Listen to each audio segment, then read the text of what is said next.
Hello, and welcome to my show, Bette Davis Ain't for Sissies. I'm Jessica Schur. I'm the writer and the actress of this acclaimed solo show, and I want to thank you all for coming tonight. For wherever you are, I always like to know where people are chiming in from, so feel free to put in the chat where you're watching the show from. And so you know, normally I do this show in a theater. Yes, a theater with lights and sound cues and 5 costume changes and a chaise lounge. But tonight I'm doing it from my home to your home, and it's a journey. It's still theater, it's just a little bit smaller. So you know, this is the night of the 1939 Oscars. The LA Times have leaked all the winners early. So I leave the Oscars. So sit up tight, sit back, enjoy Bette Davis Ain't for Sissies.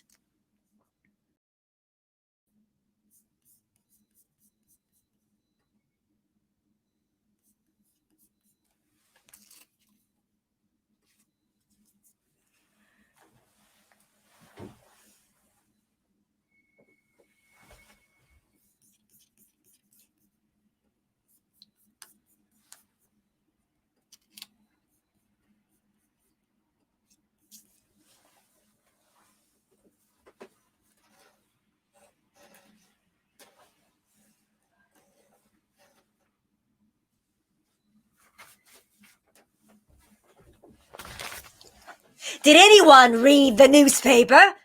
The LA Times leaked all the winners early. How thoughtful of them.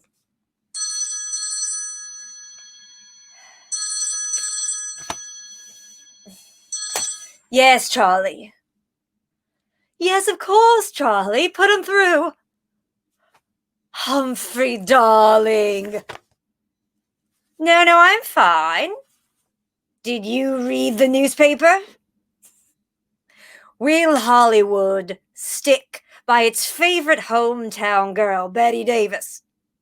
Not tonight. They use an exclamation point. Her star will be eclipsed by that British beauty, Vivian Leigh, who will take home the Oscar for Best Actress in Gone with the Wind.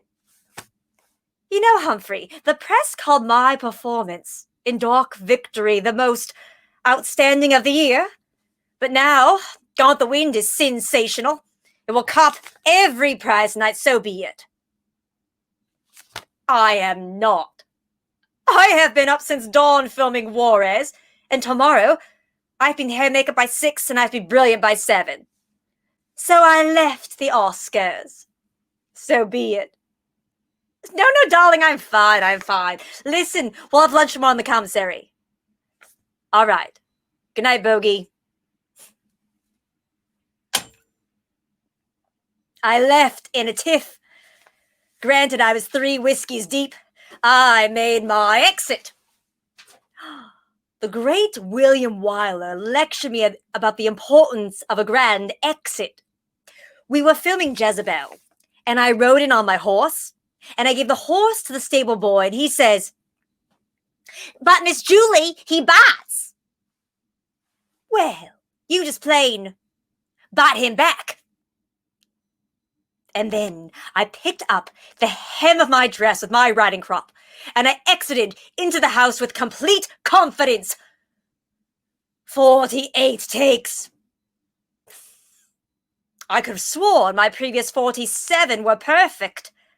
But Willie, he insisted.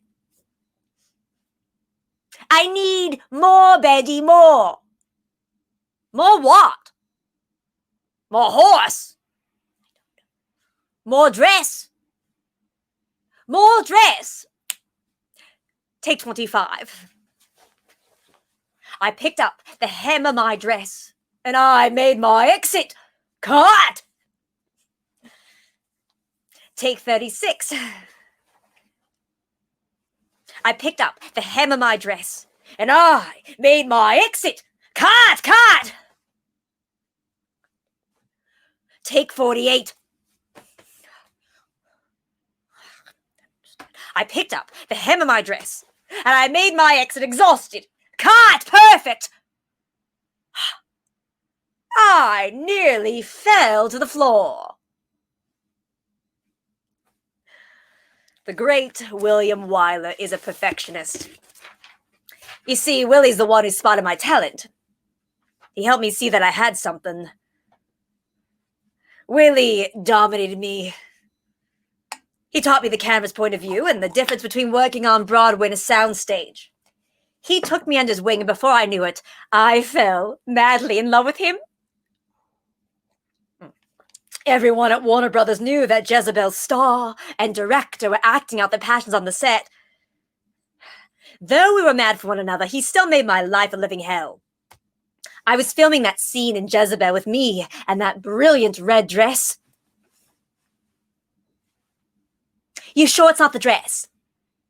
You sure you're not afraid? Afraid someone insults you? You'd have to find it necessary to defend me. Cut, Betty! I need actors who can act. I can only direct actors. I cannot teach them how to act. We were magnificent together. His demands for perfection raised my craft to an Oscar award-winning performance.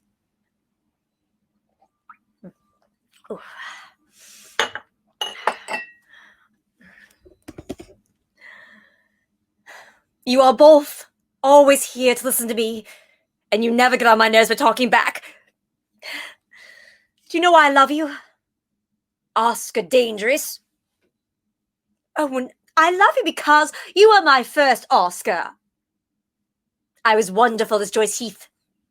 I was precocious. And Jezebel. Whew, just 2 years later, I won you. No one else could have played Julie Marsden. I was smart. I was funny. And I didn't give a damn. God damn it, goddamn Lee. Vivian goddamn Lee. While everyone else at the Oscars accepting awards for popularity, I am home to work. Tomorrow, I'm filming Juarez, playing Empress Carlotta.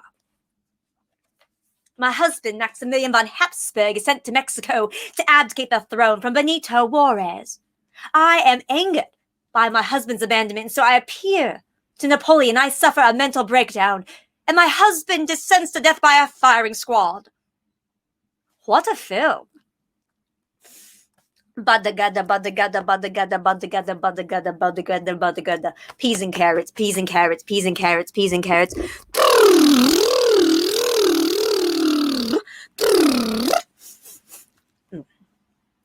What else might a Habsburg have expected from the word Habsburg? What is a Habsburg? A Habsburg. It's Habsburg. Yes. It's European nobility. It's a Habsburg.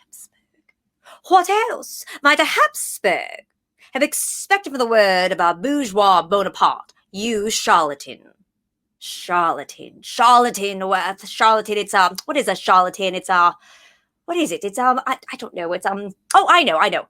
Charlatan, it's a swindler. Charlatan. What else might a Habsburg have expected from the word of our bourgeois Bonaparte? You charlatan! Why, for Christ's sakes, I'm the Habsburg. They're the charlatans. All of Hollywood. Will Hollywood stick by its favorite hometown girl, Bette Davis? I'm from Lowell, Massachusetts. Get a goddamn map. How dare they condemn me to Hollywood?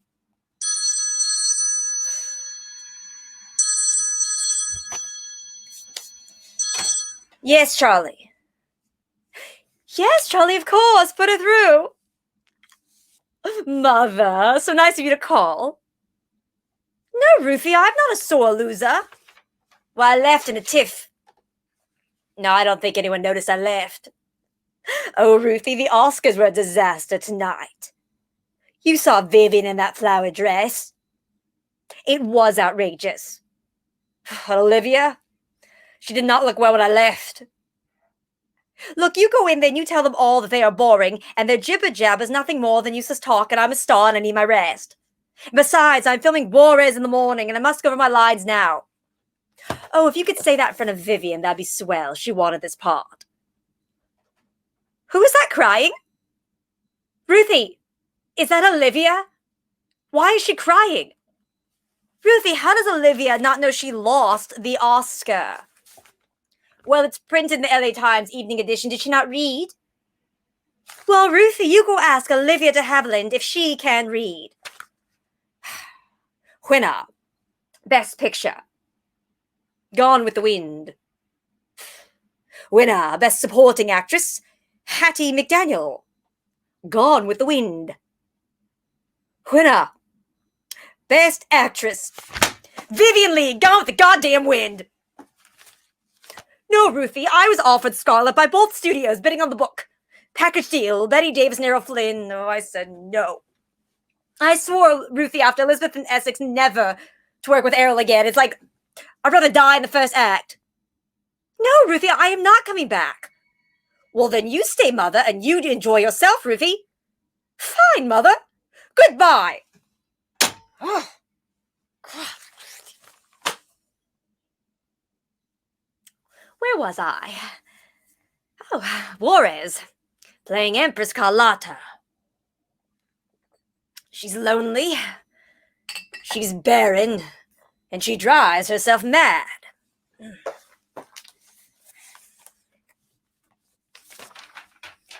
Holy Mary, Mother of God, hearken unto me, the least most humble of thy suppliants.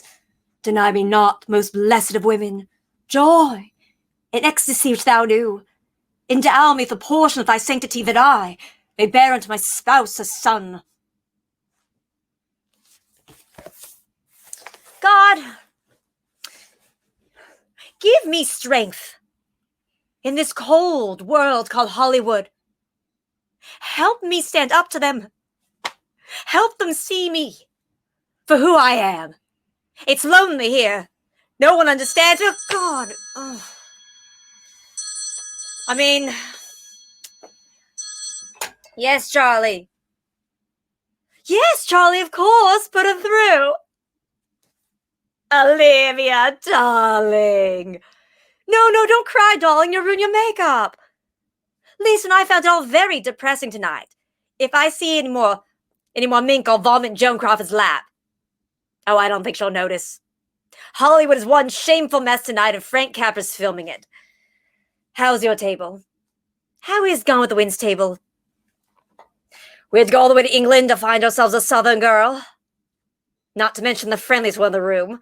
See, Vivien Leigh seems docile, but really, Vivien Leigh is a sex-crazed loony.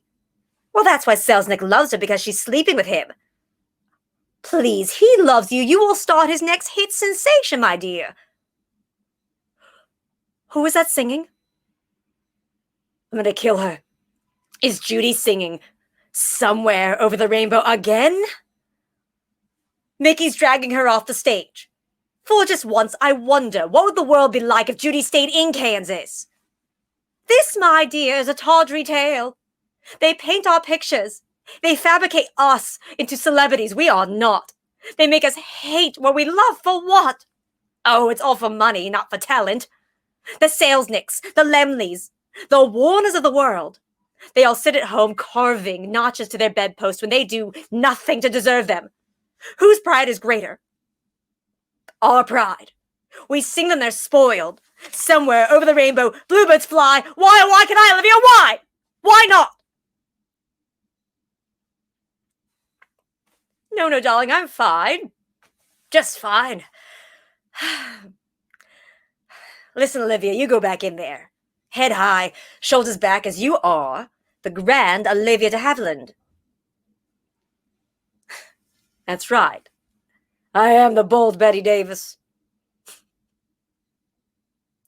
Talk to you tomorrow, Olivia. Good night.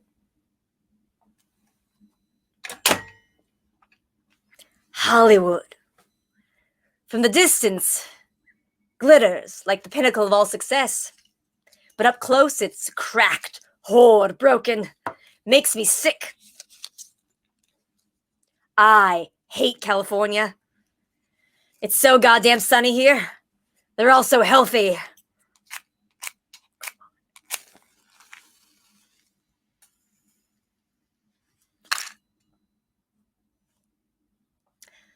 I miss fall. Fall. A good New England fall with winter coats. No one knows what a goddamn gorgeous winter coat is.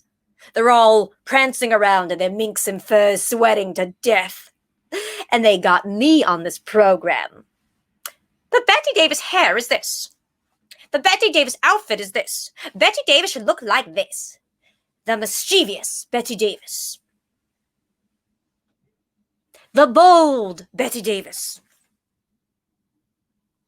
The romantic Bette Davis. The sultry Bette Davis.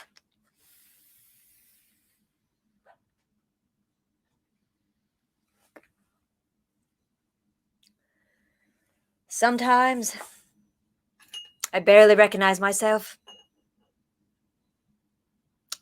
Tomorrow, filming Juarez, playing Empress Carlotta.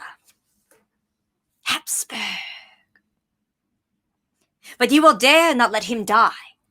I will denounce you in every court in Europe for what you will be. A murderer, a murderer! Was it you or your ministers who conceived a plan to mask your infamy behind my husband's noble name? Answer me, sire! Answer me, sire! Answer me, sire! Excuse me. Yes. No, Charlie. You tell Ruthie that I am working. Charlie, tell Ruthie I'm not coming back. That's fine. You tell her I'm not. Good night. Oh, gosh. Ruthie, my dear, sweet mother, Ruthie. I began to call Ruthie by her first name when my father left us. I was about 10 years old. We became the Three Musketeers. It was me, my younger sister Bobby, and Ruthie. All for one for all. Ruthie always made sure we'd have fun, even in depressing boarding houses. She would say, "We're going to have a night of theater," which meant turning out the lights of our tiny room, opening up the curtains so we could spy on our neighbors. That man, he's a detective. That woman distracts him from his mission. He takes her in his arms, and they kiss. Oh, I would stare out in romantic envy. I looked to Ruthie, see her smiling, knowing she made entertainment out of what little we had. Her sacrifice and love for us is what allowed me to exist. It was her idea to drive all the way to Peterborough to get me into summer stock. She knew that something special was going to happen at Peterborough. See, my mother, Ruthie, had premonitions. She read tea leaves, and she knew that one day my face would be seen by the world. I was cast by George Cukor to be in a stock production in Rochester, and as I boarded the train, leaving without Ruthie for the first time in my life, she called out to me, Betty, learn the part of Pearl. Yes, Betty, the actress playing Pearl, she's going to have an accident.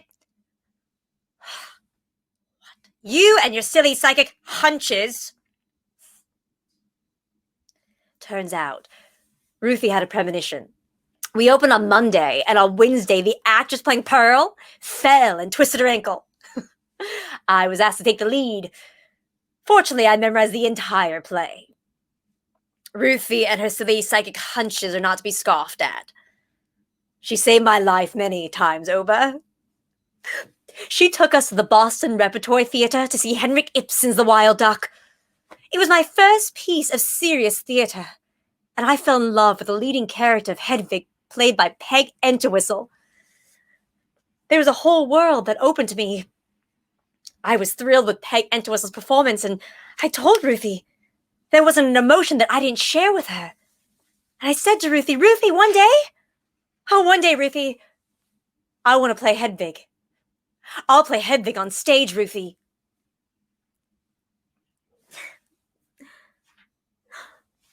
Papa! Oh, Papa. Papa, did you hear that crowd, Papa? They loved me. They just loved me. How about that part at the very end when I shoot myself? That's the hardest part for me, to die a convincing death. I have to be truthful in every moment of the play, otherwise the last scene would never work. Or perhaps you like the part at the very end, when I shoot myself. I mean, that's the hardest part for me. I have to die a convincing death. Oh, Papa, did you see that man? There was a man. He stood in his seat. He began cheering for me. Brava! I've never seen so many faces. Marvelous faces.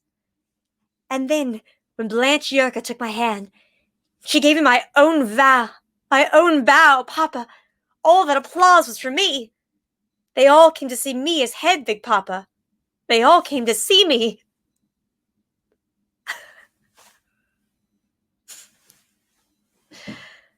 After the play, Papa and I went outside, and we looked up into the vast sky. I was in awe. All those twinkling diamonds. Papa was standing next to me. Papa, Hedwig is my first stardust. Huh? What's stardust, Betty? Well, stardust is, when you are the star on stage. Well, you see all those stars up there? There are millions and millions of them. Remember that always. You'll know how unimportant you are.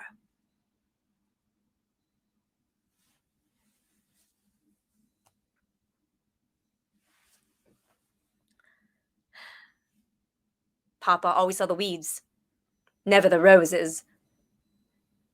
When my mother told my father I was going to become an actress, he told her I'd make an excellent secretary. I toured the Wild Duck in Boston, Washington, D.C., and then I made my Broadway debut. It's 1929. I am 22 years old, and I am in a play on Broadway, happy as can be.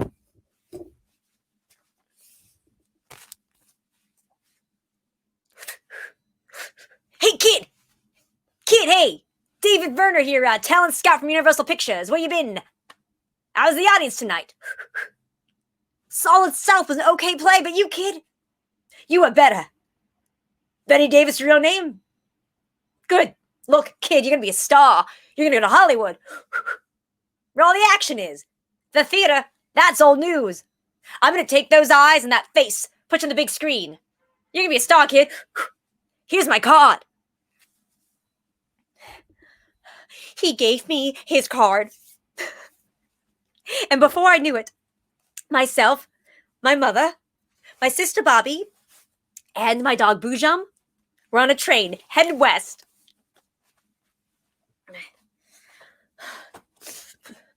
Where am I supposed to be? Well, I was supposed to be picked up at the train station. Betty with an E? Davis? What do you mean? No one saw anyone who looked like an actress. I have a dog. All actresses have dogs. Well, whoever you sent to pick us up must be blind. I think it's very obvious I look like an actress. Well, yes, we waited for a good solid hour. We didn't see anyone come by car. Anyway, I'm here to see Mr. Carl Lemley Jr. He's expecting me. Betty Davis. Davis. Where do I go now? Of course I can be ready Monday morning, of course. The Hollywood Plaza Hotel? Right. Oh, sir, how do I get there? And that was the beginning of my studio career. Fortunately for me, I met a wonderful actress, Olivia de Havilland, and we became fast friends. Oh, hello, Olivia. Hello. Oh, I'm getting on just fine. I just had my first screen test. Well, I've barely ever kissed a man before. I've held hands with a man, but I'm a Yankee. We take it very slow. Bing Crosby, Humphrey Bogart, even goddamn Frankenstein was on top of me. I'd like to see how Lemley would feel with Frankenstein slobbering all over him. The men in Hollywood can do whatever they want. I can't even blink during a screen test. It's exhausting. I am so tired. Next, they want to screen test my legs. Now what does that have to do with my talent? You think they have Cary Grant walk in, take his pants off so they can look at his legs?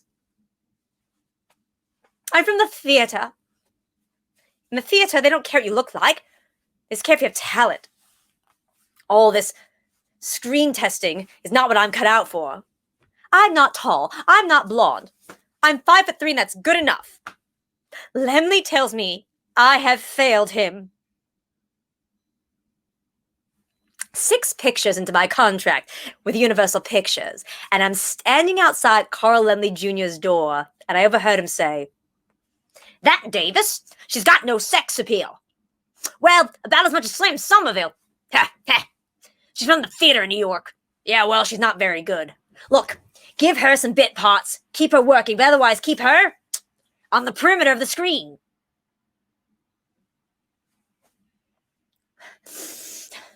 "Excuse me, Mr.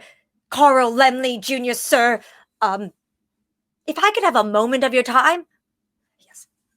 "I don't like your Hollywood. You with your smart jacket and tie, you mean nothing to me. I came to Hollywood because your people begged me to. I was doing fine, smooth sailing as a Broadway ingenue.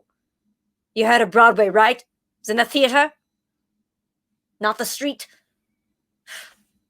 You movie moguls think you know everything about pictures. Well, I overheard what you said about me. How you compared me to that unattractive beanpole of a man, Slim Somerville. She's got no sex appeal. Keep her on the perimeter of the screen. Well, next time, Mr. Carl Lemley Jr., you keep your private conversations to yourself. You think I'm some kid waiting for you to tell me what to do? I have my own thoughts, my own ideas. I am an actress, and I am going to own that screen." Ballsy, huh? That is what I should have said. But I just stood there in absolute silence. I didn't have the gumption yet. And then I got a letter from Universal Pictures.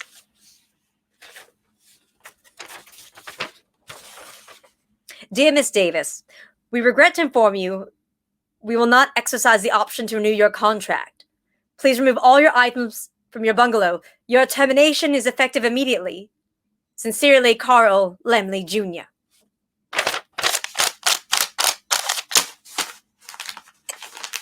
Ruthie! Ruthie! Mother! Mother! Ruthie, that's it. We're done for. They have fired me. No, Ruthie. I am not staying here.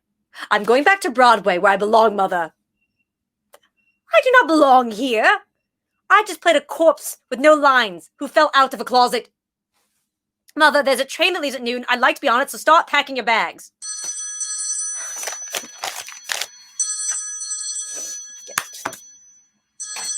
Hello?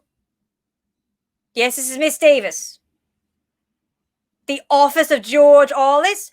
Oh, sure. Go ahead. Put him through. Ruthie, it's the press. They're on to us. Keep packing. Yes, hello. Yes, this is Miss Davis. How's my career going? Oh, well, I got some news for you. I was just on the phone with Eleanor Roosevelt. She'd like to have me over for dinner with her and the president next week. And just before that, I was speaking to the Queen of England. She'd like to have me over for tea and biscuits. Isn't that grand? And right before you called, Universal Pictures fired me. So you can put that on your front page and leave me alone. Yes, I have heard of the man who played God. It's a Warner Brothers picture. You think I should play the lead? Listen, I don't need anyone to give me advice about my goddamn career. Now, if you're the office of George Allis, then I must be a Yankee's ass. Now, you leave me alone, or I will come punch your face in. It's the press, Ruthie. They're on to us. Keep packing, Ruthie.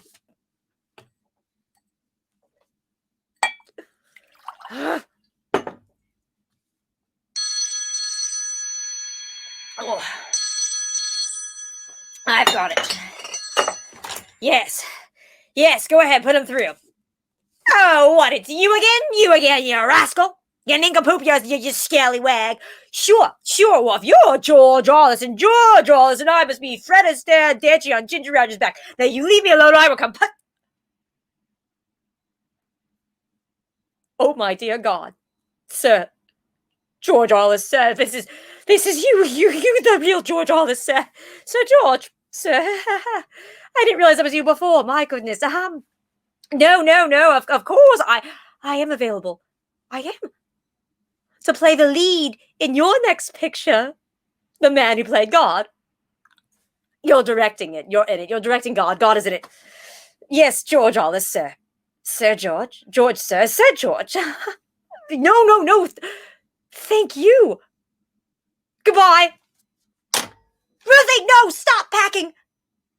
That was George Arliss. He wants us to get a corner table at the Brown Derby. Everyone will be there, Ruthie. An Arliss film was complete prestige. It was a far cry from the terrible things I'd been given at Universal Pictures. George Arliss personally oversaw my hair and my makeup, and I finally looked like an actress. He took great care of me. My launch at Warner Brothers was wonderful because of the work with Mr. Arliss. It would have been magnificent if each of my success was followed by another success, but the studio system doesn't work that way.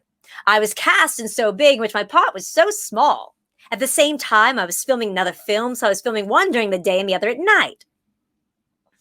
My shame only exceeded my fury when I was handed a piece of junk. Ex-lady. I was glamorized beyond belief. Platinum blonde wig, false eyelashes, huge lips, and a slinky dress. It was pure punishment. Now, if I wanted to fulfill my need to play good characters, I was going to have to look elsewhere. Now, I'd heard about this wonderful picture at RKO called Of Human Bondage. It was about this lovesick heroin addict who ran away with the salesman and returned pregnant. Now, that is a character.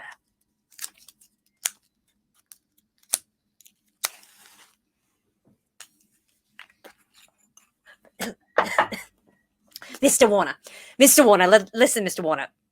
Will you loan me out for the...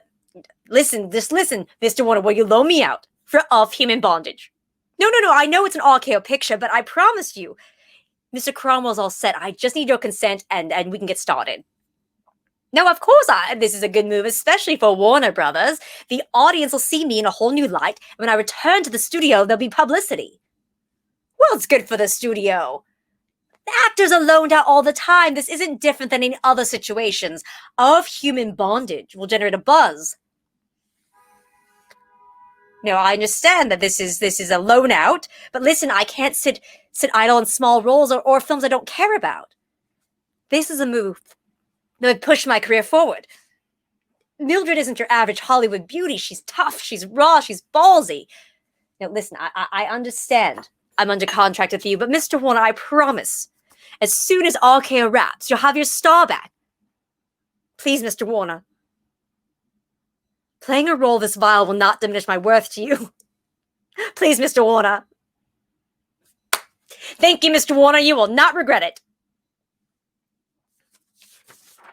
For Of Human Bondage, I hired a maid who spoke Cockney, so I could learn the dialect and speak like a lady. You cad, you dirty swine. I never cared for you, not once. I hated you. It made me sick when I had to let you kiss me, and after you kissed me, I used to wipe my mouth. Wipe my mouth! I was a woman dying of consumption. There was no way I was going to look like a glamour puss. I insisted on doing my own makeup. I made movie history. Most actors are remembered for few roles. Mildred was that for me. Most people thought it was my first film. I had made 21 films by this time. When I returned to Warner Brothers, I was cast as a secretary. I took one look at the script and I refused. Warner's put me on suspension. In sports, you would call it benched.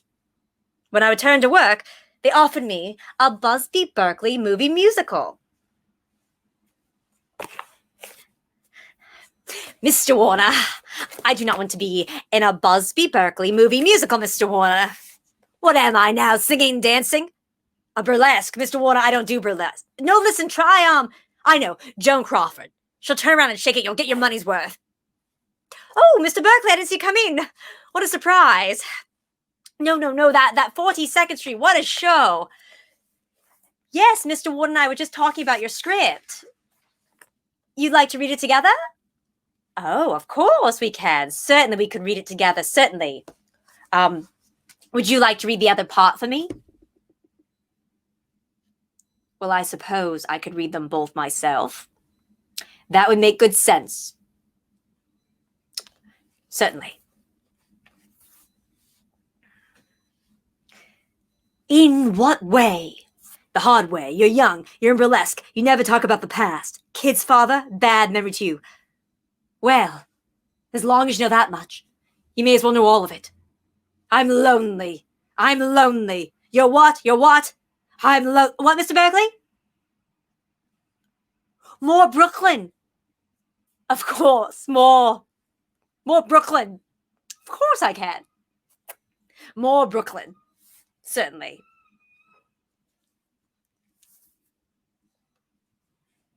Hey, hey, hey, hey. In what way? The hard way. You're young. You're in burlesque. You never talk about the past. Kid's father, bad memory to you. Well, as long as you're that much, you may as well know all of it. I'm lonely. I'm lonely. I'm lonely. You what? You what? I'm lonely. I'm lonely. I'm so lonely. I'm so sorry. So sorry, Mr. Berkeley. But this is terrible. Who has ever heard of comments over Broadway burlesque in Brooklyn? Of course I can sing and dance. We all can. It's a studio standard. We all trained to do so. Little nifties in the 50s, innocent and sweet. Ha ha! Sexy ladies in the 80s coming down the street. It's a song I love, the melody of 42nd Street. Big finish, bucking wings. Ooh, ah, ooh, ah. 42nd Street.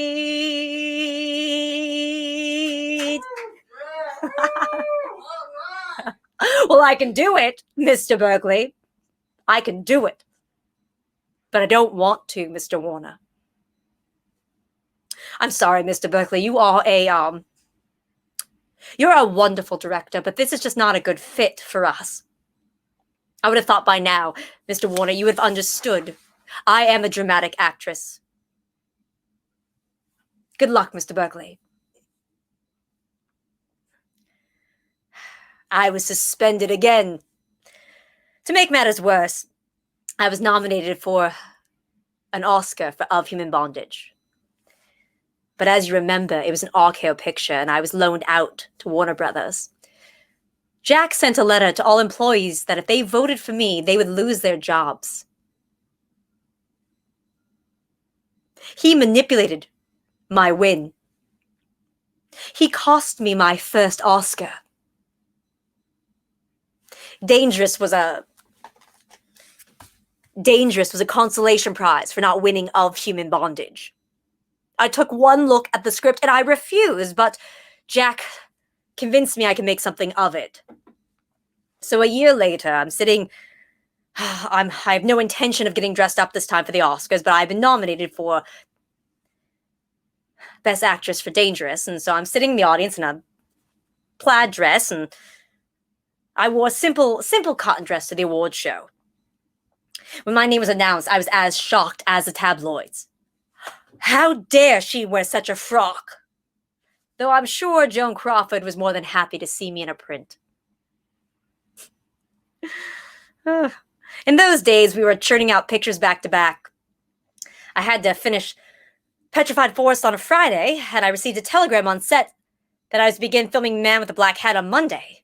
But I had worked 6 weeks straight, so I sent a telegram to Mr. Warner, telling him I was too sick to begin on Monday. He sent another telegram telling me I had to begin on Monday, and I said I was too sick and I refused. He sent a studio doctor to my home to verify that I was ill. I refused to be examined. I was put on suspension yet again. When I returned to work, Warner's had won. Ruthie was worried about me and my spotlight. I was 26 years old, and I I hadn't had relations with a man. She encouraged me to get in touch with my high school sweetheart, Homino Nelson. He was as Yankee as could be and barely fit in Hollywood. He used to serenade me with his trumpet, and I would wade in the sea of his dark brown eyes. We eloped to Yuma, Arizona in 107-degree heat. But Hollywood has its way of slithering into your private life. Ham? Ham, darling, I'm home. Ham, darling, Ham, darling, I'm home. Ham, darling. Oh, Ham. You had been so proud of your wife, Homino Nelson. I told Mr. Warner, I need to play characters that mean something. Characters that have a heart or a backbone. Enough of this Hollywood. Vacant characters. Vacant scripts. Hell, I have box office draw, and yet still he insists on giving me garbage. Well, I found out this morning, Kay Francis makes $50,000 a picture. Paul Muni, $200,000 per year. Bette Davis, $400 per week. Hell, even Rin Tin Tin makes more than me. $6,000 more than me per week. No one comes to see a Warner Brothers picture. They come to see me, Miss Davis. Whew! I had whiskey and I'm feeling good tonight, Ham. I'm feeling good tonight. How you feeling, darling? How you really feeling? You look very handsome in your tie. My mother bought it for you? Well, that actually means I bought it for you. Are you the lucky one? Ham, darling, look at me. Look at me. I'm so proud, Ham. So proud. Look at me, Ham, darling. Look. Look at me. Would you just look at me, Ham, darling? Just look. What has happened to us? It's become much more difficult to speak to you. No, I have a job. How hard is that? The press calls you my house husband. I want to tell them it's not true. But then I come home and I see you lounging on the sofa. I can fly off the goddamn roof. What do you do all day? Sit at home and do nothing. How can a person have no drive, no ambition? Ugh, I've got enough ambition for both of us. You know you're married to. I'm not your average Hollywood housewife, Ham. You are married to a box office sensation. And I'm married to an unemployed musician. That's right. Where's the kid who came to Hollywood with such big dreams? Get up, that's right. I got rid of the child because you said you couldn't afford it. If you tried half, just half as much as I tried, the phones wouldn't stop ringing. Everyone would be looking for that most talented band leader, Homino Nelson. Wait. Hold on. Hello? Oh no. No one's here. No one's looking for you, Ham. You have it so good, don't you? House, money, car. I give it all to you. This is my life. It is 24 hours a day. If I'm not paying attention to you, it's because I'm busy working. Well, someone has to be working because you're not working. That's right. Get up. Get your keys to my Packard convertible. Go run away like you always do, you sissy.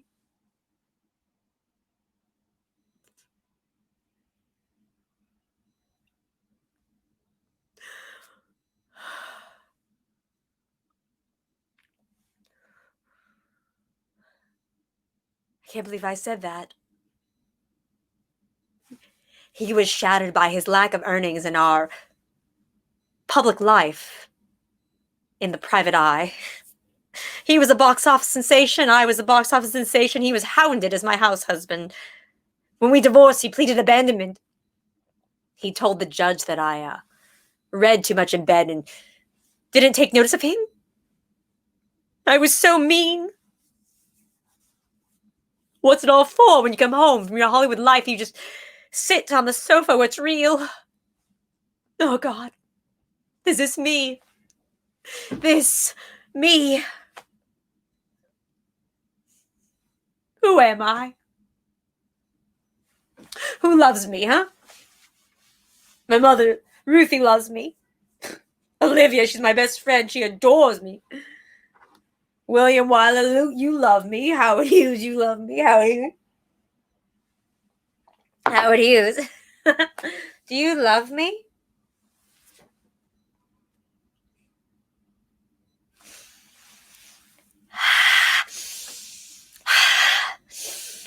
Howard. Picture. A tisket, a tasket, a brown and yellow basket. I got it. I got my little basket. Picture. How'd I get to be here with Mr. Howard Hughes? How'd I get to be so lucky? Picture. Oh, Howard, how often should we do this? When shall I see you? I could come here every morning to your beach house and do this with you. It's so risky and no one knows we're at it. Picture. Oh, Howard, let's just have fun. Yes, Howard, fun. I don't get to have fun like this. Why do you like me, Howard? Yes, I'm a firecracker. You make me into a firecracker. You make me feel special. Oh, Howard, I love the gardenias. I love you throw the gardenias on the bed, and you throw me on the gardenias on the bed, and you take me in your arms, you ravish me. Oh, Howard. I got it. I got my little basket. Picture.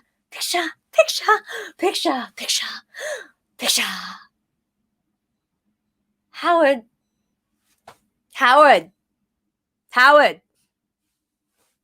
Is there something I'm doing that isn't right? Well, I mean, this morning, it didn't really happen. Well, do you have this problem with Catherine? I've always said, if there's anyone else I'd rather be Catherine Hepburn. She has such a beautiful face, doesn't she? How lucky are you to have two Hollywood starlets? Perhaps we could have some sort of deal. You get her Wednesday and Saturday, me Tuesday and Friday. No. I get Wednesday and Saturday, and she can have Tuesday and Friday. No, Howard, I don't want anyone else. I want you. You're different. You're an entrepreneur, engineer, aviator, film producer, director. I think you're magnificent. Oh, Howard, I want to fly with you. Yes, I want to get into one of your big planes and fly wherever you want to go. I got it. I got my little basket. Picture.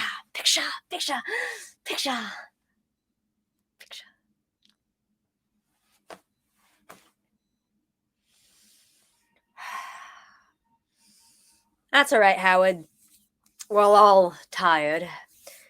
I have to get back to the studio. Well, I'm working on Dark Victory. I finally twisted Jack Warner's arm, and he consented to allow me to play Judith Traherne in Dark Victory.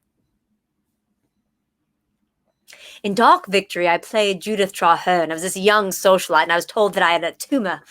When I began to go blind, I would die in just a few hours. So in the last scene, I was in the garden planting hyacinths. Have you planted the hyacinths yet? No? Good. You see, hyacinths are my husband's favorite flower. You dig the holes, I'll put them in.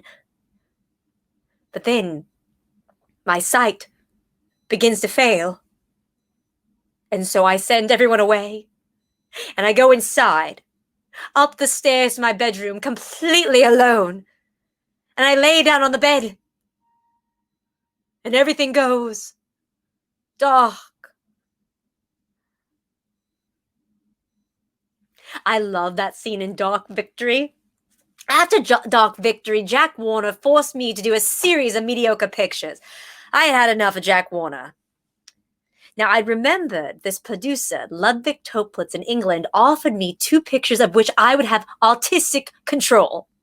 So I sent a letter to Ludwig, and I sailed on a boat on a Sunday to avoid an injunction. I was gone a full week before Jack realized I had left for London. His wife insisted he get in a boat, sail over, and take care of me himself. Jack said I had breached my contract, and he pursued me in the English courtroom. My court case made the front cover of Life magazine.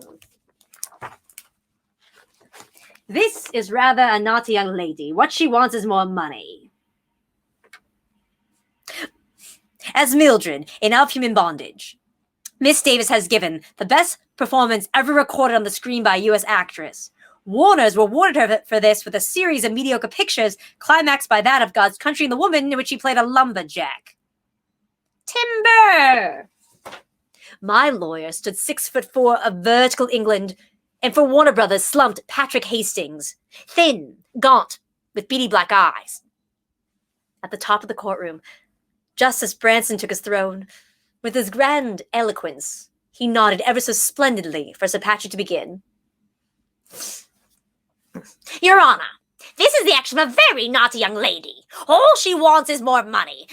Your Honor, my client's actions, whether naughty or nice, are not in question. We are here to discuss the unfairness of my client's stringent contract. If the contract is so unfair, then why did your client sign it in the first place? My client signed it in the first place. She was a small-time player. She has since then outgrown her terms and conditions and desires the right to choose her own work. Or she can do so when her contract is up. If she waits until her contract is up, she will have no career worth fighting for. This is servitude.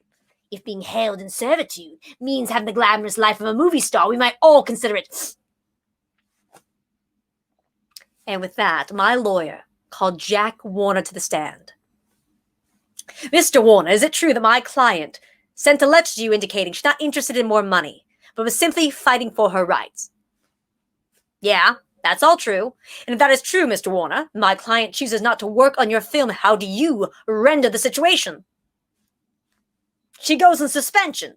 She's legally bound to this film. It's in her contract. It's up to us to decide her fate. From what I'm hearing, Your Honor, this is slavery. Slavery, slavery, slavery. My client is a slave to your studio. She must do everything her master requests. My client must have the right to say no, the right to choose her own work. I therefore, my lord, suggest this is no longer a legal contract, but rather a life sentence. This high drama went on for 3 long days, Sir Patrick belittling me, while Sir William Jowett was my champion. If Miss Davis wins her case, other stars will rebel, and she will become the Joan of Arc of a cinematic revolution. Finally, Justice Branson made his decision.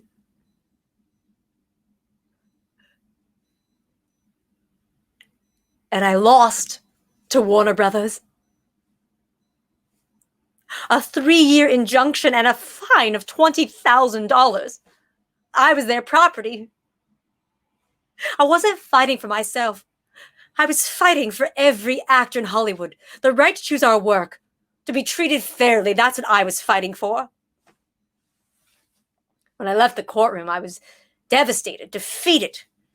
I walked out into the pouring rain, drenched. I arrived to my hotel room, and there in the lobby stood George Arliss. He took my hand and he said, Betty, my dear, it takes time. You have time. Not to the age of 61 did I finally get my chance on the big screen. Listen, my dear, I have a good feeling for you, so go back and accept the decision. If in time you feel you're being treated unfairly, then you put up another fight. But for now, Betty, my dear, go back. Face them proudly. George Arliss. He spoke to me like a father. And he was right. I went back and I faced Warner Brothers. And to my surprise, I gained a lot of respect for Mr. Warner. He forgave my fine and my roles improved. I was cast in a letter with the great William Wyler. I played Leslie Crosby. I shoot my lover 6 times. That is a lot to watch on film. But I love playing these kinds of characters. Before filming the letter, I'd become pregnant with Willie's child. He asked me to marry him. I said no. So I went to the hospital on Saturday, and when I returned to work on Monday, the camera guy noticed something. Gee, Betty, looks like you lost 5 pounds over the weekend.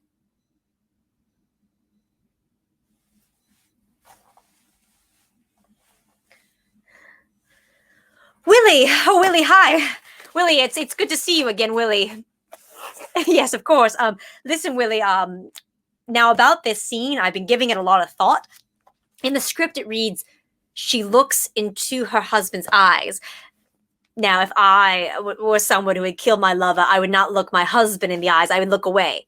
No, no, Betty. You look your husband into the eyes. I disagree. I would look away, and then I would say my lie. No, no, Betty. You look your husband into the eyes with great love. With great love? How? She's cuckolding him. She's a calculated killer, a remorseful liar. She would not look her husband in the eyes. She would look away.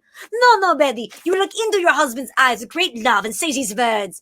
With all my heart, I still love the man I killed. I would not look my husband in the eyes. I would look away. That's the only way to play it. Do this roll my way, Betty. I don't have time for your nonsense. I stormed off the soundstage into my dressing room. Willie and I screamed at each other for 3 hours.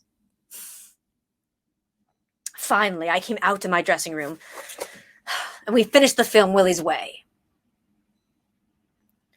This was not my last film, nor my last fight with the great William Wyler. I was cast. Well, I've had to fight for all my good roles. For example, I was furious when I read in Luella Parsons' column that Irene Dunn was to be on loan out for the leading part in Now Voyager. But I was their contract player and clearly the best one for the part. For once I won. I have had few romantic roles, Charlotte Vale being my favorite. In the script, it instructs my co-star Paul Henry to offer me a cigarette. So he did what he and his wife do while driving. He lit 2 cigarettes, offered me 1.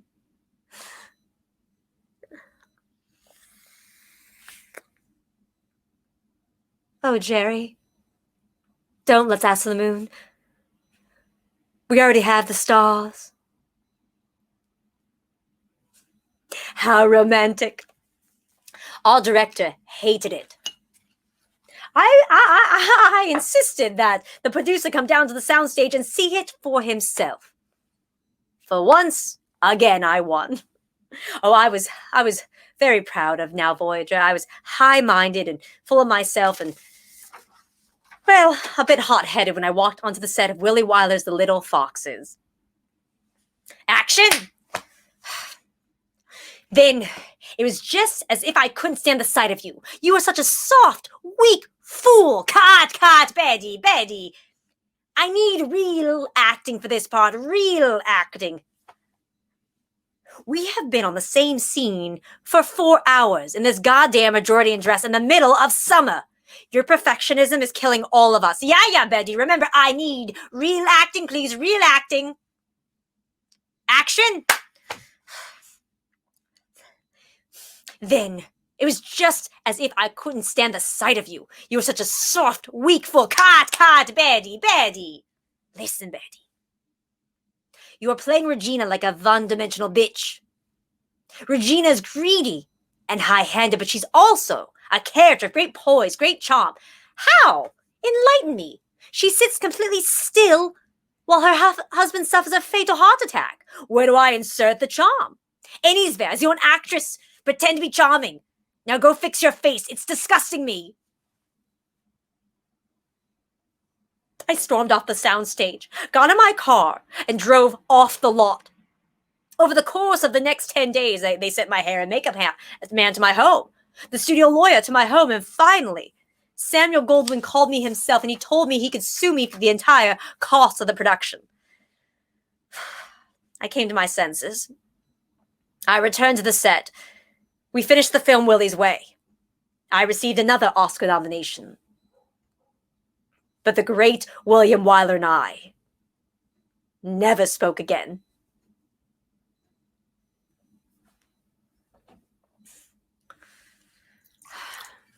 I had some time off. On Rufy's advice, I went back east to Sugar Hill, New Hampshire, and I bought a house. It was named Butternut. I met Arthur Farnsworth, Farney. He was handsome and cultured. He was an engineer and he had his pilot's license.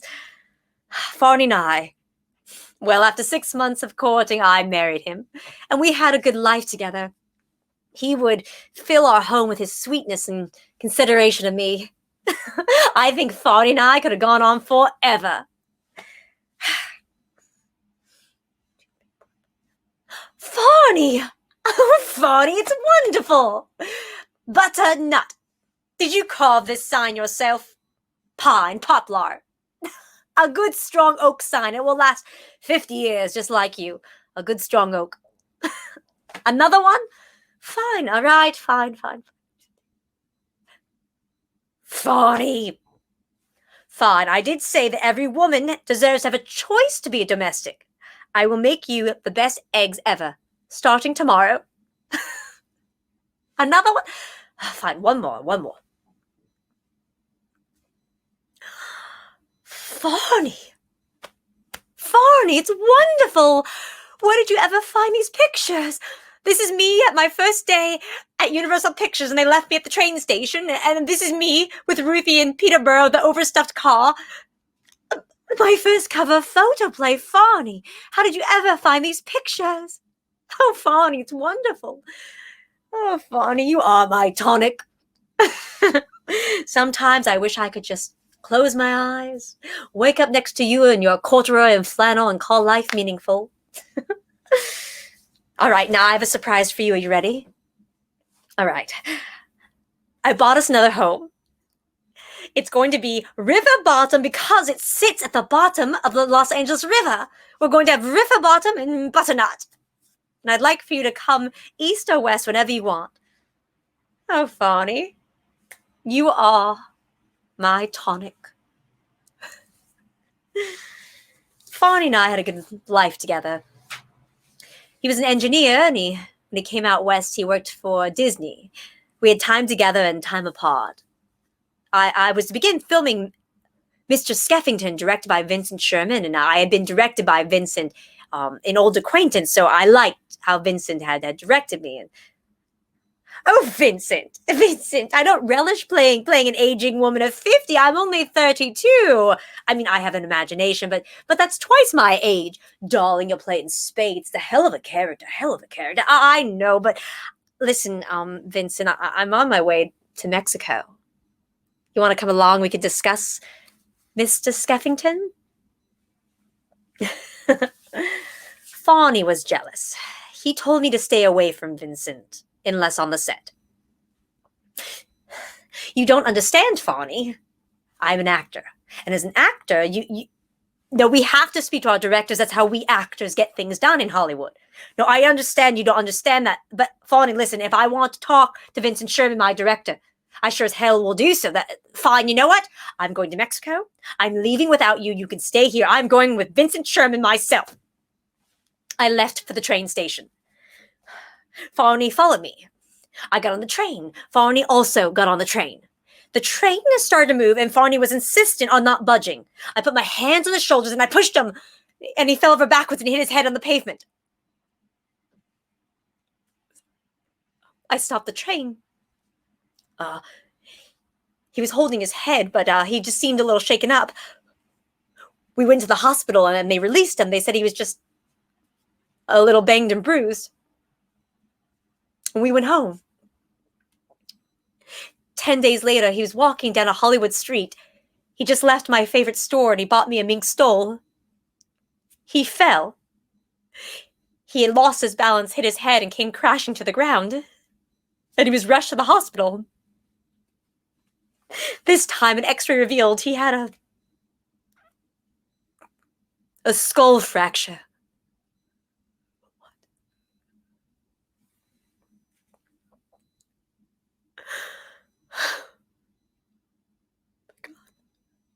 I left the hospital a widow.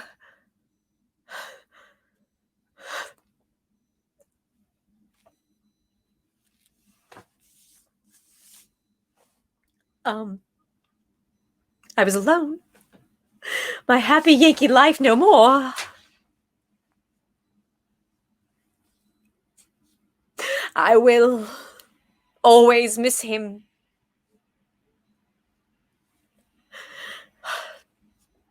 But I had to start filming Mr. Skeffington, and I begged Warner's, please take me off the film so I can mourn the death of my husband, but Warner's refused. They told me to use my emotions for the character. This was my marriage to my studio. This is a sacrifice I had to make to live my life as a Hollywood star.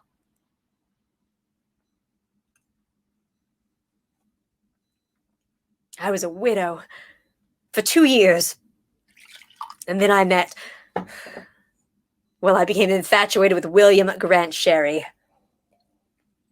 Hedda Hopper described him as a handsome Greek god, fresh from the sea with water still glistening on his mahogany tan skin. No wonder I was infatuated. I knew him less than a month and I married him. Ruthie had a bad feeling. She thought he wanted me for my money, but I didn't care. We were reckless. We were abandoned. We were careless. We were very careless. And I got pregnant. I was 39 years old. I was finally going to be a mother. But Ruthie was right about William. He ended up being a loafing, abusive, good-for-nothing, and I sent him packing. He took the nanny with him.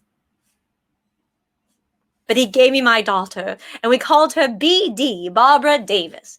In the beginning, life was fine. I had nannies and governesses for BD. Then at the age of 10, she began to get argumentative, so I sent her to boarding school, and I thought she was happy. Oh, I was bursting with ideas. I was ready to get back to work, so I called Jack Warner, and I made a meeting in his office. Oh, Mr. Warner, it's good to see you now. It's good to see you, Mr. Warner. Listen, I have an idea. What do you mean you don't have any scripts for a woman my age? Well then, you tell your script writers to write a script for a mature woman. How about we option one of those wonderful books I read while I was raising BD? What do you mean they won't sell? You're telling me my audience cares more about me? No, they don't care about my age. They're my audience. They care about me. You think you need younger. You think you need younger. You need younger tits. You need younger ass. What you need is a woman to stand up to you. I have given you my name and made you millions for your studio. I hope one day the world will see you exist because I have put up with all your bullshit. Good day, Mr. Warner. That is what I should have said. But I just stood there in silence. You see, I'm now in the category of aging actress, and I'm only 40. You'd be surprised how much my career has slowed down. My last film at Warner Brothers, Beyond the Forest, and my most famous line, "What a dump," described it perfectly. Los Angeles film critics named me the worst actress of the year. LA Times wrote, "Bette Davis has never looked more terrible," and the Examiner summed it up. What an unfortunate finale to her brilliant career. After 52 films in 18 years, Warner Brothers did not renew my contract. No party, no flowers, not even a card. Jack Warner didn't even say goodbye.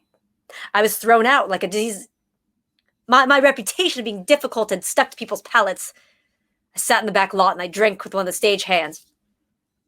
Rumors filled the columns that my career was over, and I thought they were right. I was an aging actress. I had no career, no husband. I was a single mother, no nothing.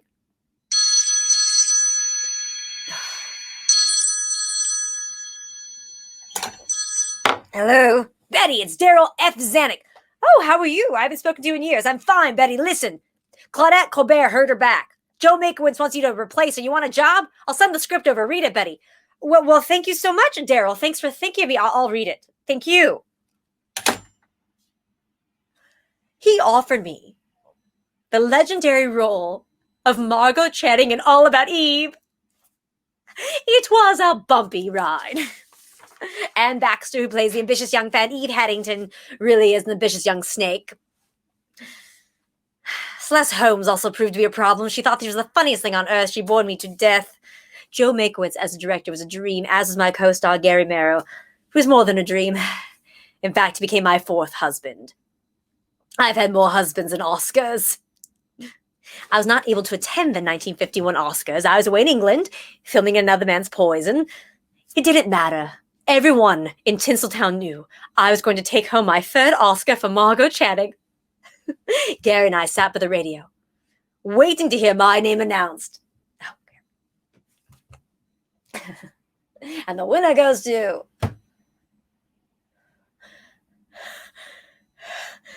God damn her! God damn Ann Baxter! What the hell was Ann Baxter doing lobbying for Best Actress? She's clearly supporting actress.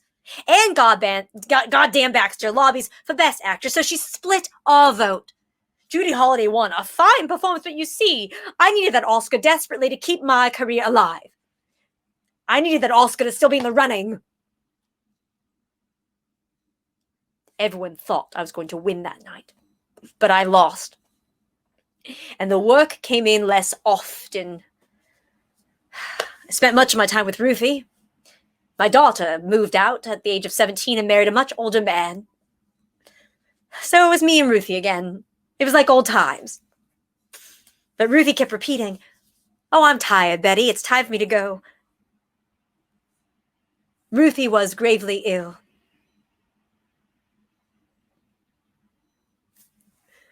Ruthie? Oh, Ruthie? Ruthie? I need you, Mother. Without your excitement, Mother, I'm nothing. Oh, Mother, I think you would call yourself Betty and Bobby's ma, as if it was your profession. Oh, Ruthie. I became what you wanted me to become. A movie star. But unlike you, Ruthie, I am no mother.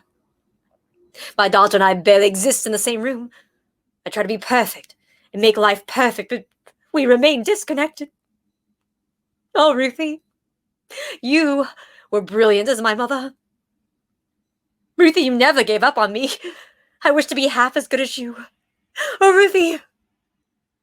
Ruthie. Mother.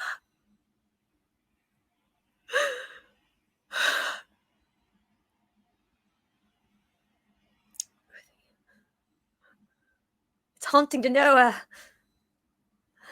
it's haunting to know I won't see you laugh or giggle again. Oh, Ruthie, I didn't know you could be so still. Ruthie. All for one. One for all. Ruthie fought to the very end, but she put all her life into mine. At the age of 74, she closed her eyes and did not wake up the next morning. How my body trembled seeing a woman of such vigor, so quiet and still. Dear Mother Ruthie.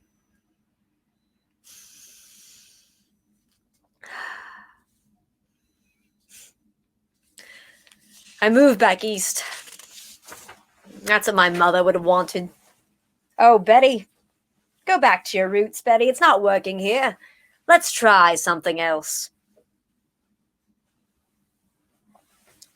When you get older, the phone doesn't ring. Who's gonna hire a has-been? When I think of all the times I've been difficult, I wonder if that's why my phone has stopped ringing. My daughter wrote a seething book about how I was the devil incarnate.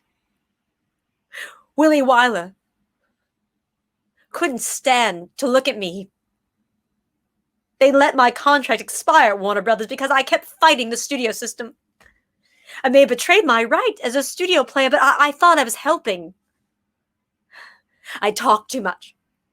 I pushed too much. I am too much. I am an actress. Soon to be forgotten.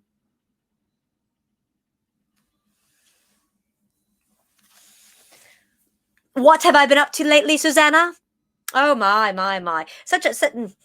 Never ask an actress what she's been up to, where she can be seen. It's terrible to ask such invasive questions, Rhonda, thanks so much for inviting me over to have dinner with you and the neighbors. Such a lovely apartment. But now that you've asked this question, I am an actress in her prime.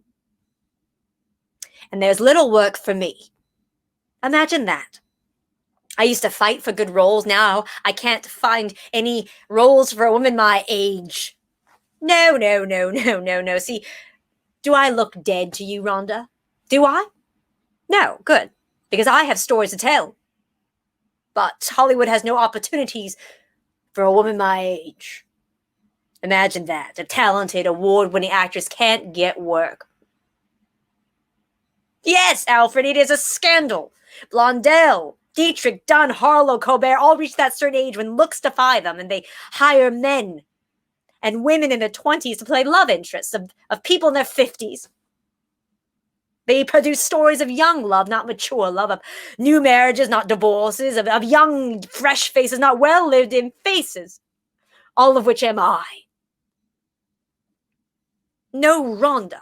The Hollywood producer was never on my side. A good producer would produce work for good actors. But that will never be true my day and age. Once you lose your looks, can't show off your gabs, have to button your top button. The Hollywood producer is a man of overbearing pride for his studio and for the people he has power over. A man who envies what others have. A glutton for alcohol, cigarettes, and parties, lusting over women's bodies, craving power over men. Angry for being short, fat, and ugly themselves, greedy for more money than they will ever know what to do with. These are the boys' clubs, and us women of a certain age are not allowed in. So that is what I've been up to lately. Now that we've had dinner, once we don't ever have to do it again. Good night.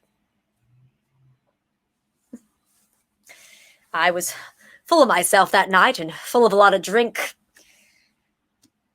I sent Rotten Tomatoes to make up for my awful behavior the next morning as a joke, but the neighbors did not look at me quite the same.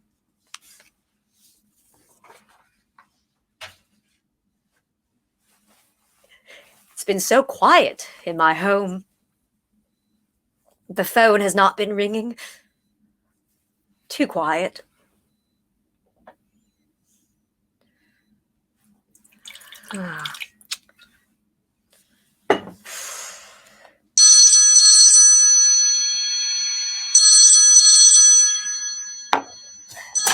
Hello? Yes! Tennessee? Tennessee Williams, you haven't forgotten about me. A new play? Of course, of course! Night of the Iguana, playing Maxine. She's a lively, boozy character. She's right up my alley. Thanks so much. Just when I thought it was over, on stage again.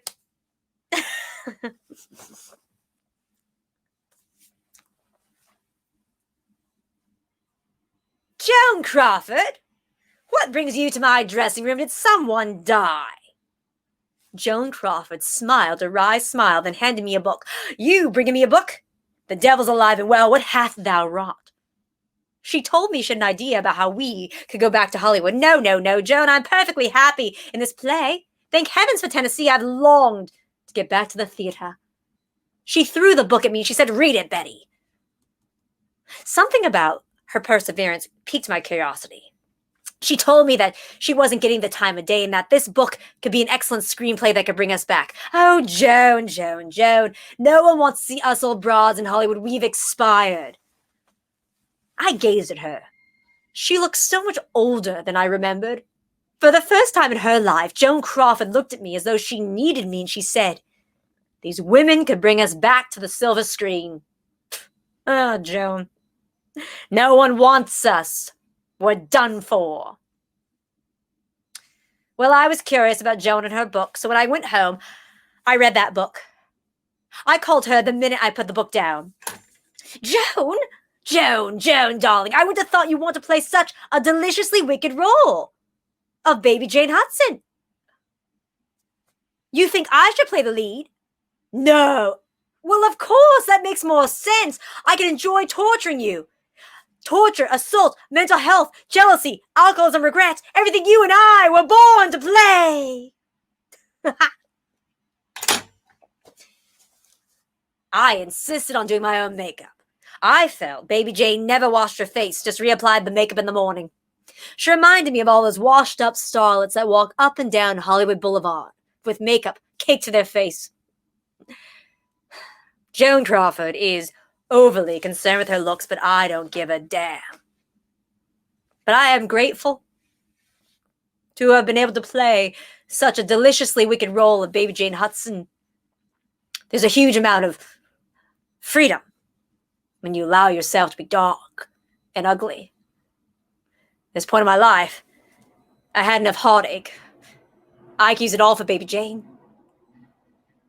My father abandoning me. My 4 failed marriages. The death of Fawny. My daughter choosing not to speak to me. Losing Willie. Losing Ruthie. Being old. Baby Jane allowed me to unleash all my life's past and put it somewhere sacred. The big screen. Baby Jane dances on the beach. The crowd laughs. The crowd cheers. Baby Jane dances and twirls on the beach for the crowd. Baby Jane. Lights go to black. We're back. It's 1940, the night that I met you at the Oscars. You remember, of course, when I first met you here. I was making a very big decision that night because I was rehearsing for my play, for my film, Juarez. That's right, I was rehearsing. Yes, I was rehearsing. It was, what else might a Habsburg have expected from the word of a bourgeois Bonaparte, you charlatan? Why, for Christ's sakes, I'm the Habsburg. They're the charlatans, all of Hollywood. I extricated myself tonight from the Oscars because I knew if I saw Vivien Leigh win, I was going to tear her hair out. It's not always about winning, not always. It's about keeping your composure when you don't win and refraining from ripping someone's hair out when they do. In fact, there should be an Oscar for best performance at the Oscars.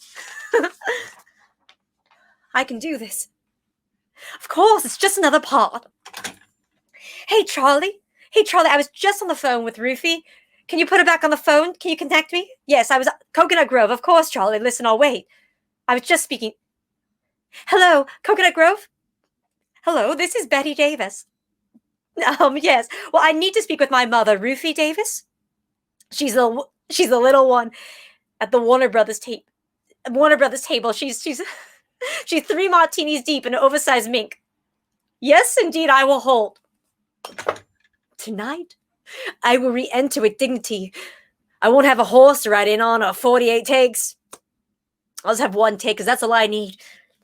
Oh, this will be satisfying. I'll just walk up to Gone with the Wind's table and I'll say, Vivian, Miss Lee. Congratulations on a job well done. No, it's time for someone else to win. I already have 2 Oscars. After the second, they just become clutter. Congratulations.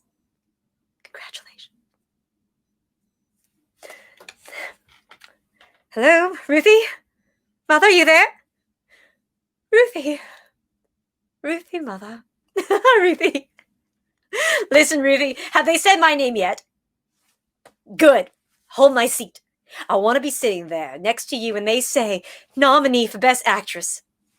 Bette Davis and Doc Victory. That's right, Ruthie. You can't keep a good Yankee down. I'll see you soon, Mother. Goodbye. I'm not going to sit around and let Hollywood have their fun without me. I'm what makes Hollywood. I am larger than life. Bigger than the big screen. I am an actress. Fasten your seatbelts. It's going to be a bumpy night.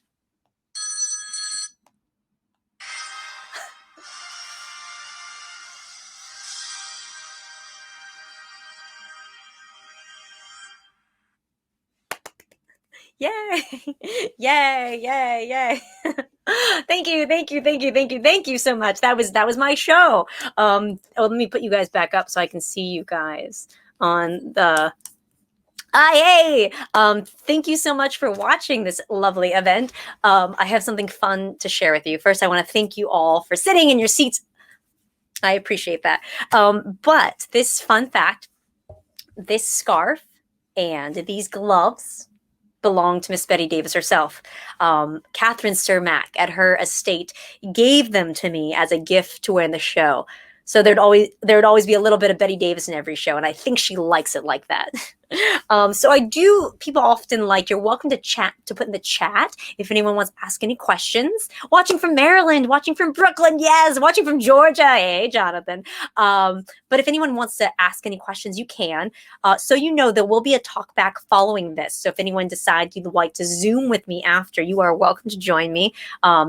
But people always ask me, how did this happen, this show? And I like to tell people that way back in 2008, I was dared to write a solo show, and I said fine. I had this mentor who said, "Look, kid, if you're going to be anything in New York, you got to do a solo show."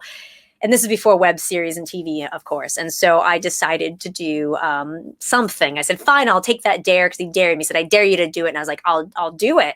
So in my dare, I was going to do Funny Jessica, New York. And then that same year, I'd be walking around New York City.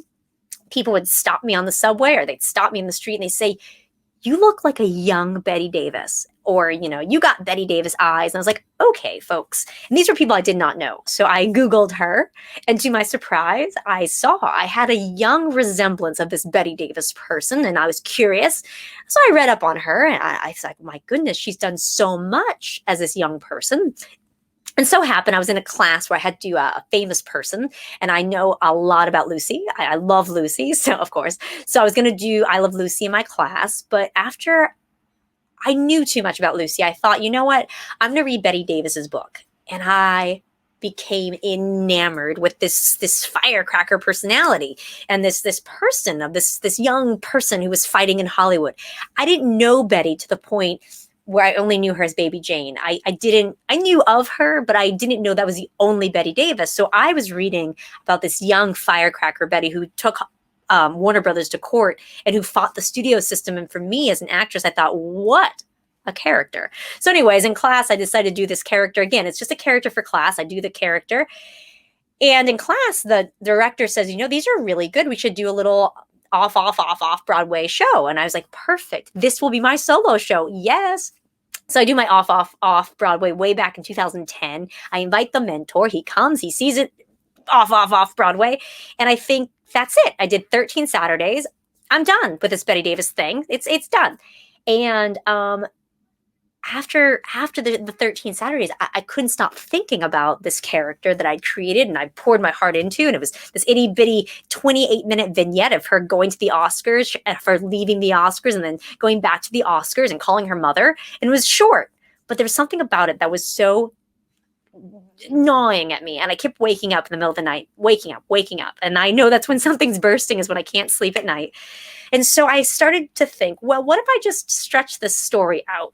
So me being me, I put it into the New York Fringe Festival and had 3 months to complete a full-length play, which I do not recommend. It was 28 minutes. I had to stretch it out by writing mini scenes to make it 55 minutes so I could present it at the Fringe. And of course I did. And in doing so, I sold out all my houses. People really wanted to see young Bette Davis. Problem was, I wasn't quite ready yet. I wasn't ready to be the Bette Davis I am today, way back in 2011. So I got some good reviews and I got some really not good reviews. And the bad reviews fueled my fire. I was so fired up. I said, you know what? I'm not going to give up. I mean, it still hurts, but I'm not going to give up. I'm just going to really make the show excellent and work really hard. So I worked for 2 years on it. I would do it in New York and I would invite my friends and then I'd call them on the phone and say, hey, what did you like?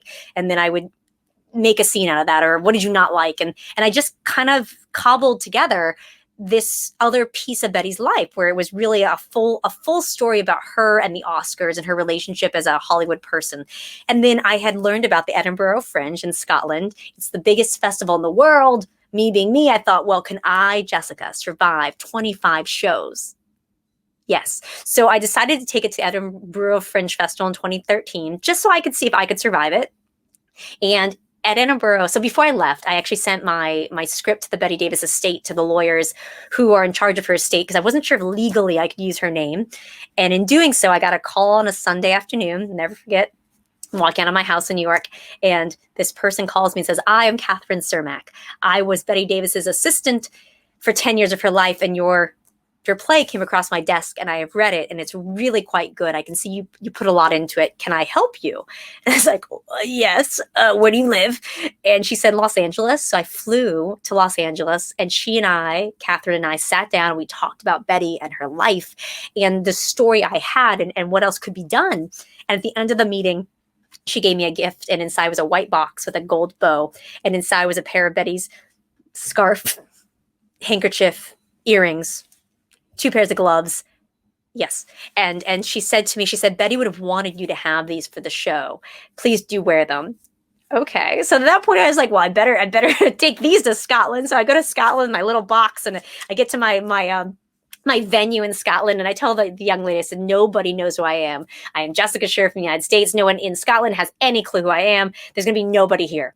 And she says, we're holding for time. I said, okay. And I said, why? She said, well, you filled up all the seats. What? So I had about 50, 60 seats, and they filled them all up because people wanted to see the show.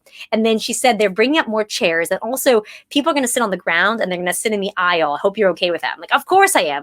That's what happened. For 25 shows, people filled the space. They wanted to see young Bette Davis, and they were excited to see Bette Davis.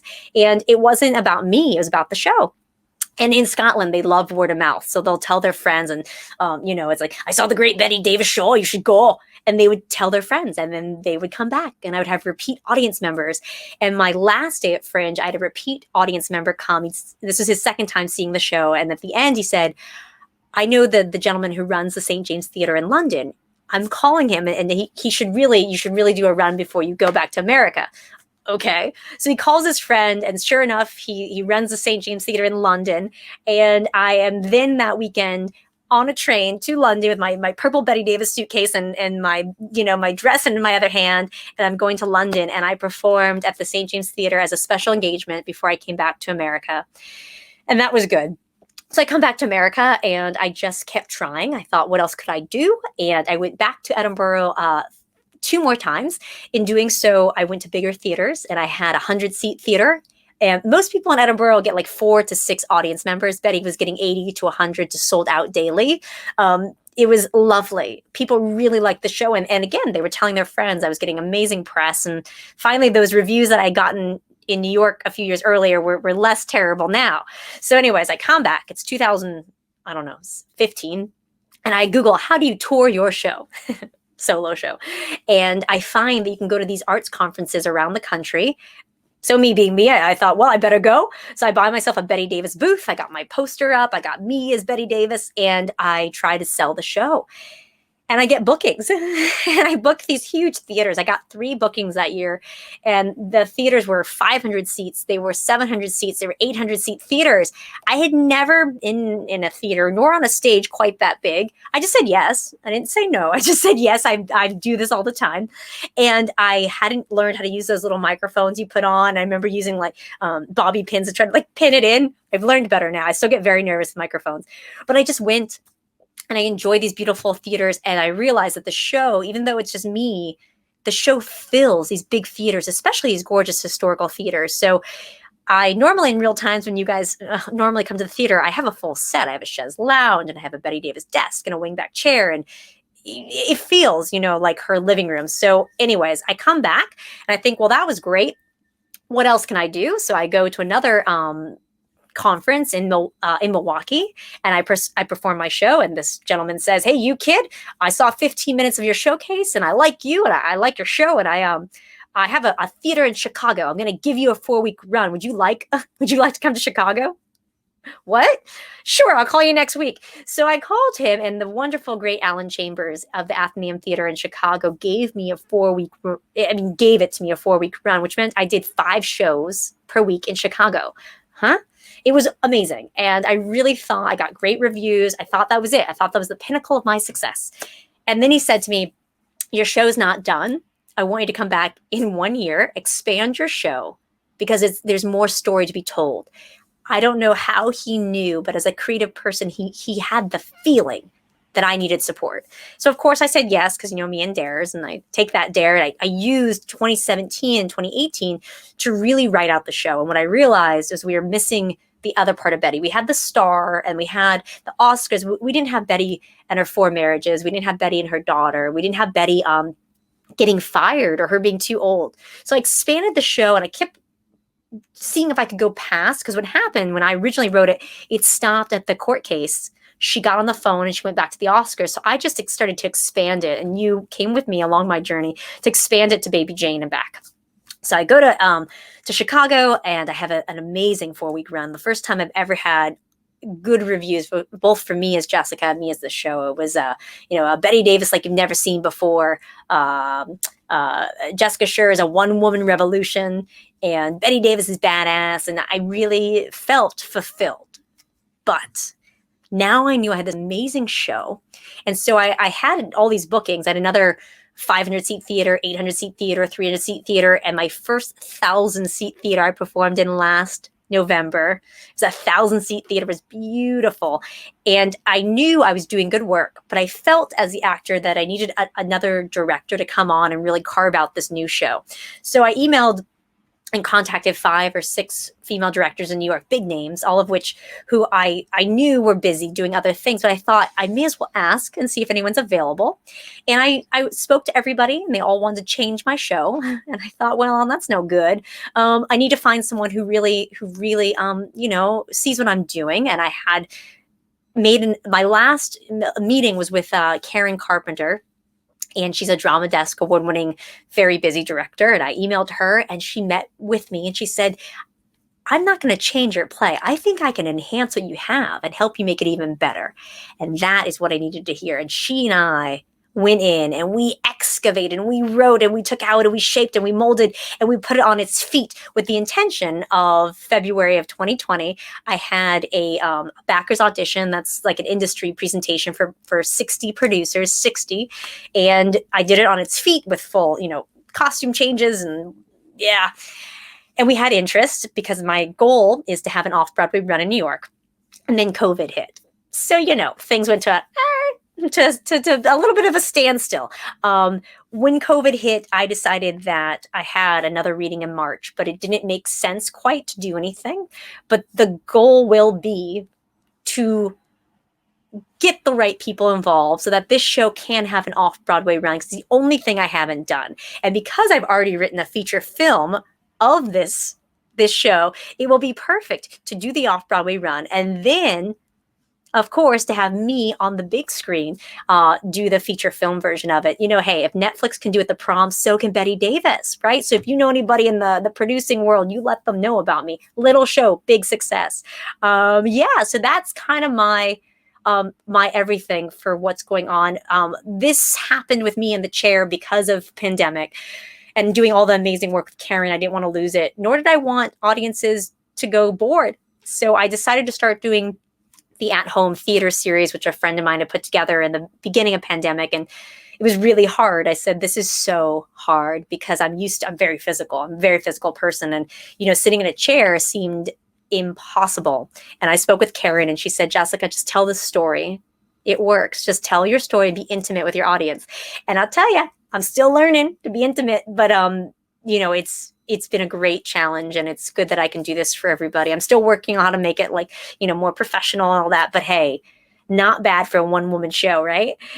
So if you enjoyed the show, I'm going to put in here in the chat, you're welcome to support the show and make a donation if you'd like to. We always appreciate that because, it's getting into winter. So if you enjoyed the show and you want to make a donation, you're welcome to do it there. Also, I am on a run for mini Thursdays through March. So if anyone would like to invite their friends, you can always find information on the website. I'm going to put it in here. You can tell all your friends. Actually, your dare is that you have to tell at least one friend to go get a ticket. Or you can always do something that I think is so smart. You can buy a ticket for a friend for a holiday gift. How about that? An experience of Bette Davis. Anywhere in the world, you could just buy a ticket for a family even. But do tell your friends. It's the way we spread the word. And if you can review the show, please do. 5 stars, no less. If you didn't like it, don't tell anybody. It's a lot of work up here. Yes, so if there's any other questions, let's see. Any fun fact? Hush, hush, sweet Charlotte. Yeah, that was a good one. Break a leg. Oh, watching. Yes, it's great. So you guys are welcome to put in your comments or questions there. Yeah, Hush Hush Sweet Charlotte's one of my favorite too. I don't remember if that's the one. There's one where she was supposed, yes, it's that one. She and Joan Crawford were supposed to do that together, and something happened where Joan got sick. And I think that's when Olivia de Havilland steps in. I think that's Hush Hush Sweet Charlotte, but there's a really good book called Dark Victory by Ed Sykoff. And Ed goes through each and every movie, and I don't know how he got dish on every single film. So if you want to look at really good historical information about each movie, I would say that's one of the best books I've read about, the things you wouldn't necessarily know on Wikipedia, but it's called Dark Victory by Ed Sykoff. Yeah, so that's it. So I'm going to be over at my Zoom after party. You're welcome to join me. You can just say hello. It's nice to see people's faces since I can't hear you. I can't. And also you can follow me. This is me as an actress. I'm always doing and making stuff. And I'm always, creating my own work as well. Because under this brown hair, I'm really a redhead. Ooh. I know. Go on my website and see. And if you have any other questions, I think that's going to be it. So my next show will be not until, let's see, I think I have one next week, and then I'm back in January. So please do tell your producer friends, your casting director friends, your investor friends to watch this excellent little show that's going to be big in 2021. I am going to be touring next August. I'll be at the Calmoot Theater in Michigan, a beautiful 900-seat theater. And then I'll be in Chippewa Falls in September. And then I'll be at the Dowden Arts Center in Illinois. And then I head over to, where do I go next? I go to the Dixon Theater, a 980-seat theater in Dixon, Illinois. And then I think I have a few other things that are in the works. So by all means, please keep in touch. And thank you so much for coming. All right. Thank you. Bye-bye.